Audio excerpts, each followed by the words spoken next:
ಇನ್ನು ಅವರ ಹೆಸರೇ ಹರಿ, ಅದಕ್ಕೆ ಬಟ್ಟೆ ಹರಿದು ಹೋಗಿದೆ ಅಷ್ಟೇ. ಈಗ ಪ್ರಸಾದವೂ ಇಲ್ಲದಂತಾಗಿದೆ ಅಂತ ಅಶೋಕ್ ಲೇವಡಿ ಮಾಡಿದ್ರು. ಅವರ ಹೆಸರೇ ಹಂಗಿದೆ, ಹಂಗಾಗಿ ಬಟ್ಟೆ ಹರಿದು ಹೋಯ್ತು, ಪ್ರಸಾದನೂ ಇಲ್ಲ, ಅವರೇ ಬಟ್ಟೆ ಹರ್ಕೊಂಡು ನಮ್ಮ ಮೇಲೆ ಆರೋಪ ಮಾಡ್ತಿದ್ದಾರೆ. ಮೇಲ್ಮನೆ ವಿಧಾನ ಪರಿಷತ್ಗೆ ನಾವು ಯಾರೂ ಹೋಗಿರಲಿಲ್ಲ, ಗೌರವಯುತವಾಗಿ ಸದನಕ್ಕೆ ಕರ್ಕೊಂಡು ಬಂದ್ರಿ, ಆದರೆ ವಾಪಸ್ ತೆರಳುವಾಗ ಮುತ್ತಿಗೆ ಹಾಕಿ ಗಲಾಟೆ ಮಾಡಿದ್ರಿ. ವಿಡಿಯೋ ದಾಖಲೆ ಇಟ್ಕೊಂಡು ಕ್ರಮ ಕೈಗೊಳ್ಳಬೇಕು, ವಿಧಾನಸಭೆಯಲ್ಲೇ ವಿಪಕ್ಷ ನಾಯಕ ಅಶೋಕ್ ಆಗ್ರಹಿಸಿದ್ರು. ಸೆಕ್ರೆಟರಿ ಆಗಿದ್ದವರು ಕಾಂಗ್ರೆಸ್ ಪಾರ್ಟಿಗೆ ಅವರೇ ಬಟ್ಟೆ ಹರಿದು ಹಾಕೊಂಡು, ಬಟ್ಟೆ ಅಲ್ಲ ಅವ್ರು ಹೇಳಿದ್ದು ಹರಿದು ಹಾಕಿದಾರೆ. ಯಾರು ಹರಿದು ಹಾಕಿದ್ರು? ಅವ್ರ ಹೆಸರು ಹರಿಪ್ರಸಾದ್. ಹರಿ ಹರಿದೋಗಿತ್ತು, ಹರಿಪ್ರಸಾದ್, ಹರಿ ಹರಿದೋಗಿತ್ತು, ಪ್ರಸಾದದ್ದು ಹರಿದೋಯ್ತು, ಹರಿಪ್ರಸಾದ್ ಹರಿದೋಯ್ತು.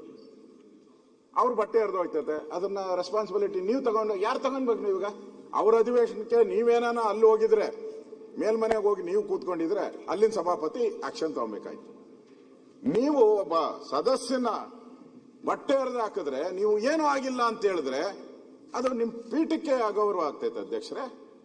ಹೌದು, ಬಟ್ಟೆ ಅವರು ಮೀಡಿಯಾದಲ್ಲಿ ಹೋಗಿ ಏನ್ ಮಾತಾಡಿದ್ದಾರೆ ಗೊತ್ತೇನು?